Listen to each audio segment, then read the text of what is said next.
아마도 모노노케 히메에 대해 원령공주라는 제목이 익숙하신 분들도 꽤 많을 것 같습니다. 일단 저는 그렇습니다. 모노노케 히메를 직역하면 원령공주가 맞긴 하고요. 실제 극중 타타라 마을 사람들이 산을 지칭하는 표현이 원령공주라고 번역되기도 하죠. 그런데 흥미로운 점은 아시타카만큼은 그녀를 늑대공주라고 명명한다는 사실입니다. 물론 이것은 단순히 번역의 오류일 수도 있고요. 큰 의미가 없을 수도 있습니다. 제가 이를 알아들을 수 없으니 확인할 방법은 없는데요. 그냥 한번 제 의견을 밀고 나가보겠습니다. 모노노케의 뜻을 GPT에게 물어봤습니다. 일본 고유의 고대어라고 하고요. 정령, 요괴, 혼령 또는 초자연적인 존재를 의미한다고 하더라고요. 여기에는 병을 일으키는 정체불명의 존재, 인간에게 원한을 품은 혼령, 저주받은 영혼 등도 포함된다고 하는데요. 그러니까 극중 마을 사람들이 사용하는 모노노케라는 단어에는 어쩌면 꽤 부정적인 낙인 같은 것이 내포되어 있을지도 모르는 것입니다. 그렇다면 아시타카만큼은 그녀를 부정도 긍정도 아닌 있는 그대로 받아들이고 있다고 할 수 있겠죠. 산은 원령공주가 아니라 늑대와 가족인 늑대공주다라고 말이죠. 그런 관점에서 이 작품의 제목은 원령공주보다는 모노노케 히메가 더 적확한 것 같습니다. 이렇게 영화는 그 유명한 미야자키 하야오의 애니메이션답게 호락호락하게 넘어갈 수 없는 요소도 무척 많고요. 관계 각자의 해석이 가능한 지점도 즐비하는 것 같습니다. 저는 과거에 모노노케 히메를 한번 만난 적이 있는데요. 얼마 전 4K 리마스터링 버전 재개봉을 하게 되면서 IMAX관에서 관람할 수 있었습니다. 저는 지금까지 지브리 스튜디오 작품은 이웃집 토토로, 센가치로의 행방불명, 모노노케 히메까지 총 3작품 만날 수 있었는데요. 셋 중에서는 모노노케 히메가 최고인 것 같습니다. TMI지만 IMAX로 본다고 영화가 더 좋거나 하진 않더라고요. 무튼 이 작품에 대한 저만의 리뷰를 드리도록 하겠습니다. 모노노케 히메의 끝장 리뷰 지금 시작합니다.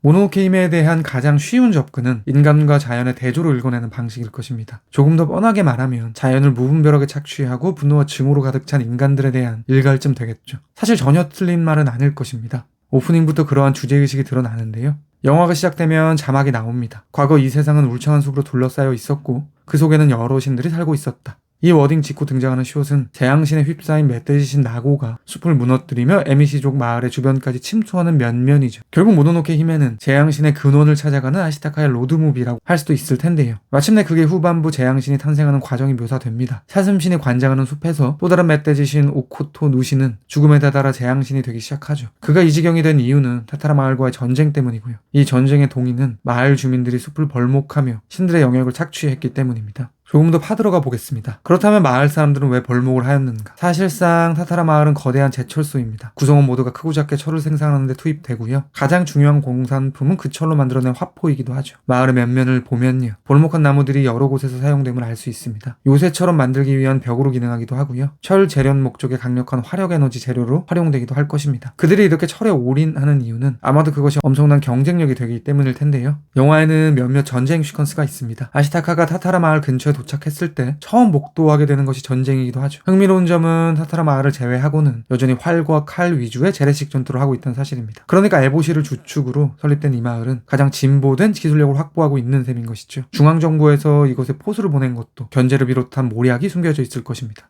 이야기가 좀 많이 돌아왔는데요. 정리를 해보면 나고와 오코토누시가 재앙신이 된 이유는 철 혹은 총기류로 상징되는 인간 세계의 경쟁심리, 욕망, 징후의 유탄이 자연으로 흘러들어왔기 때문인 것입니다. 무분별한 별목이라는 방식 혹은 불멸을 위해 사슴신의 목을 절단하는 방식으로 말이죠. 모두 지금까지 말씀드린 것을 종합해서 모노노케 히메의 오프닝에 대해 이렇게 말할 수 있을 것 같습니다. 사람이 자연을 파괴하는 과정에서 태동한 무엇이 자연을 파괴하는 행동을 한다. 그러니까 이 작품은 도입에서부터 자연을 파괴하는 인간계에 재앙이 내릴 것이라는 일종의 경고를 하고 있는 것입니다. 그런데 제가 주목한 지점은 그렇다고 이 작품이 선악의 이분법을 적용하고 있지는 않다는 것입니다. 그러니까 인간은 나쁘고 자연은 착해라는 무식화를 거부하고 있는 것처럼 느껴지는 것인데요. 챕터 1의 마지막으로 그에 대한 이야기를 드리도록 하겠습니다. 우선 인간계 내부에서 전쟁이 끊이지 않듯 자연계도 완벽한 화합만 존재하진 않습니다. 예를 들어 들깨신 모로와 멧돼지 무리와의 의견 차이 같은 것도 묘사되고요. 성성이들이 인간을 먹겠다고 돌을 던지자 들깨신이 으르렁거리며 이빨을 드러내는 장면도 있습니다. 그러니까 인간들만큼 잔악하진 않지만 자연계 역시도 어느 정도 악유가 있는 것이죠. 주요한 인간 캐릭터들도 꽤 입체적으로 구축되어 있는데요. 어떻게 보면 모노노케 히메는 두 여성 리더가 대결을 하는 영화로 볼 수도 있을 것입니다. 자연 대표 산과 인간 대표 에보시의 전쟁이라고 해야 될까요? 저는 어느 한쪽이 절대악으로 보이지는 않더라고요. 물론 그럼에도 불구하고 작가의 태도는 선명하게 자연 쪽으로 기울어져 있긴 합니다. 그렇다면 사슴신의 목을 따르는 에보시를 빌런으로 규정할 수도 있겠죠. 애초에 에보시가 자연을 건드리지 않았으면 산도 아마 타타라 마을을 공격하는 행위 없이 그냥 자연에서 들깨신과 잘 살았을 테니까요. 그럼에도 불구하고 그 극에서 좀 떨어져서 캐릭터 분석을 좀 해보겠습니다. 두 여성은 모두 다소 극단적인 입장을 취하고 있습니다. 산은 인간은 무조건 나쁘다는 생각을 하고 있고요. 에보시는 신들을 죽여야 된다는 생각만 하고 있습니다. 아시타카가 거듭 얘기하는 화합과 공존은 이들의 머릿속에 존재하지 않죠. 그런데 자연과 인간이 대립하는 그 명제를 제외하고 보면요, 두 인물은 또 각자의 세계에서 괜찮은 지점들이 있습니다. 우선 산은 정체성 자체가 그렇죠. 인간임에도 불구하고 자연의 딸이 된 인물이니까요. 들깨신 중 하나가 야쿠르를 먹어도 되냐고 묻자 그러지 말라며 중재자로 나서기도 합니다. 아시타카를 사슴신의 영역에 눕혀놓는다거나 먹을거리를 직접 씹어 입에 넣어주는 것도 그녀죠.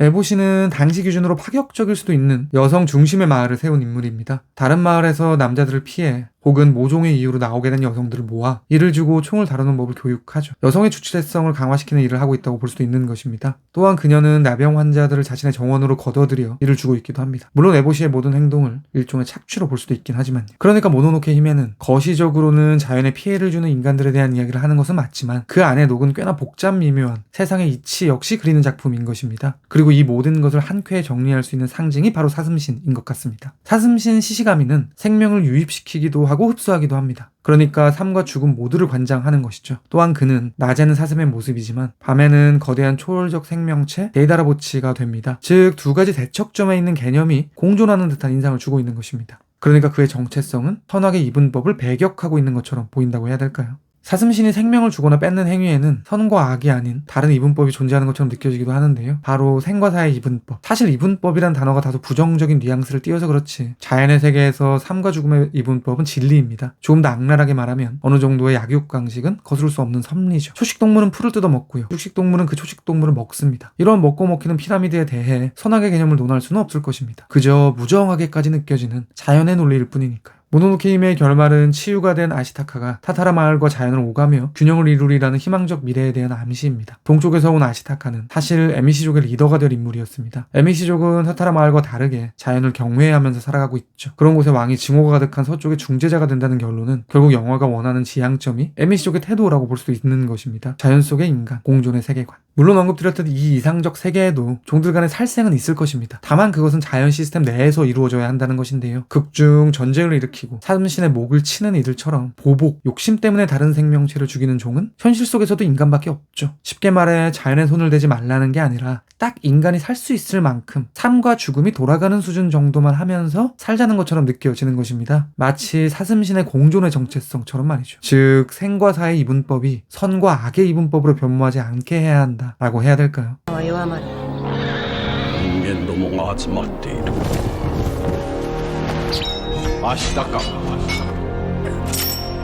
챕터 2에서는 모모노케 히메 속 제가 흥미롭게 포착한 단편적인 내용들을 말씀드리도록 하겠습니다. 리뷰에서도 언급드렸듯 지브리 스튜디오 작품답게 이 영화에는 해석의 욕망을 추동케 하는 요소들이 범람합니다. 제 부족한 능력으로 그것을 전부 파헤치지는 못할 것 같고요. 하나 정도만 말씀드리려고 하는데요. 바로 아시타카와 사슴신의 관계입니다. 결론부터 말씀드리겠습니다. 저에게 둘은 공명하는 존재처럼 느껴집니다. 아시타카가 첫 등장할 때 함께하는 생명체가 있습니다. 바로 아시타카가 타고 다니는 야쿠루. 야쿠루는 정확히 어떤 동물인지를 모르겠어서 GPT에게 물어봤는데요. 레드 엘크라고 불리며 사슴과 엘크의 특징을 합쳐놓은 미야자키 하야오가 창작한 가상의 생물이라고 하더라고요. 그런데 이것은 사슴신 시시가미의 특징이기도 합니다. 물론 사슴신이라고 불리니 사슴이겠지만 인간의 얼굴처럼 보이는 부분도 있고요. 여러 갈래로 뻗은 뿔도 저세상 텐션인 느낌이 있죠. 사실상 야쿠루는 아시타카의 분신입니다. 둘은 뗄래야 뗄 수가 없는데요. 사람들은 항상 아시타카에 대해 이렇게 말합니다. 붉은 사슴을 타고 온 묘한 분위기의 젊은 남성이라고 말이죠. 그러니까 그에게는 꼭 야쿠루라는 수식어가 붙는 것입니다. 상처를 입고 들깨신의 동굴에서 회복 기간을 가진 뒤에 아시타카는 떠나는데요. 점프를 하는 방식으로 언덕에서 뛰어 내려오죠. 이때 발을 헛디뎌 구릅니다. 이윽고 멋쩍은 듯 웃으며 야쿠루에게 이렇게 말하죠. 며칠 움직임이 없었더니 몸이 굳었나 보다. 그런데 이후 시퀀스에서 야쿠루는 병사들의 화살에 의해 다리에 부상을 입게 됩니다. 즉 아시타카가 하체에 힘이 풀리자 야쿠루가 다리에 상처를 입는 것입니다. 그러니까 아시타카와 야쿠루 사이에 등호가 형성되는 것이고요. 앞서 언급드렸듯 야쿠루와 시시가미의 유사성으로 인해 결국 아시타카와 시시가미도 연결고리가 생기는 것입니다. 실제 그렇게 묘사되는 부분도 있는데요. 재앙신에 의해 문제가 생긴 아시타카의 오른팔은 시간이 지날수록 면적이 넓어지며 숙주를 파괴합니다. 급기야 영화의 끝자락 검은색 줄무늬는 그의 온몸을 감싸는데요. 그런데 이 문양과 동일한 패턴이 다른 곳에서도 나타납니다. 바로 머리를 긁고 폭주한 데이다라보치. 그 거대한 생명체의 몸에도 역시 검은색 띠가 둘러싸여 있습니다. 징후와 화합, 생명과 죽음이 모두 공존하며 자연과 인간이 함께 살아가는 것을 지향하는 둘은 포개지는 것이죠. 데이다라보치가 쓰러지며 죽은 자연의 생명을 불어넣는 순간 아시타카의 몸도 회복됩니다. 그의 팔에 대해서는 한 가지 흥미로운 지점이 더 있는데요. 아시타카의 오른팔이 낫는 순간 에보시의 오른팔은 잘리게 된다는 사실입니다. 데이다라보치의 잘린 머리가 합쳐지면서 아시타카가 회복되었다면 모로의 잘린 머리에 의해 에보시의 팔이 절단되기도 하죠. 그런 관점에서 아시타카와 에보시를 중심으로 모노노케 히메를 분석해보는 것도 재밌겠다라는 생각이 들기도 하더라고요. 그러면 이제 리뷰의 마지막으로 작품 속 남녀에 대한 이야기를 드리도록 하겠습니다. 사실 이 부분은 지엽적인 부분이고 저의 편견일 수도 있습니다. 무튼 화두만 던지는 느낌으로 말씀드려보면요. 앞서 언급드렸듯 모노노케 히메는 두 여성 리더 산과 에보시의 대결처럼 보이기도 합니다. 이뿐만 아니라 산을 기른 모로도 엄마로 설정되어 있죠. 그렇다면 이 작품의 세계관은 여성 중심이라고 여길 수도 있을 것입니다. 그런데 흥미로운 점은 대척점에 있는 두 여성을 봉합하는 이가 결국 남성 아시타카라는 사실인데요. 남성을 리더로 세우는 에미시족의 차세대 왕 후보자, 동쪽에서 달려온 젊고 잘생긴 구원자라고 해야 될까요? 그러니까 조금 삐딱하게 본다면 모노노케 히메는 여성들의 세상을 아우르는 것은 남성이라고 읽어낼 수도 있는 것입니다. 물론 이 부분은 쓱 한번 생각해본 지점이고요. 작품을 감상하는데 크게 중요한 부분은 아닌 것 같습니다. 무튼 저는 아직 미야자키 하야오의 세계를 미약하게 만난 상태이기에 앞으로 조금 더 연구해보려고 합니다. 모노노케 히메에 대한 제 별점은 별 4개 반이고요. 한 줄 평은 다음과 같습니다. 생과 사의 이분법이 선과 악의 이분법으로 변모하지 않기를 바라는 마음. 제가 100% 확답을 드리지는 못하겠지만 아마도 다음 영화는 지금 보여드릴 이 작품이 되지 않을까 싶습니다. 그리고 당연한 이야기지만 그 어떤 영화라 해도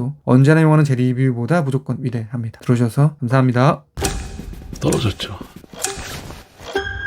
면접 본 분들을 찾아뵙고 있는데요. 그 두 분이 사라지셨어요.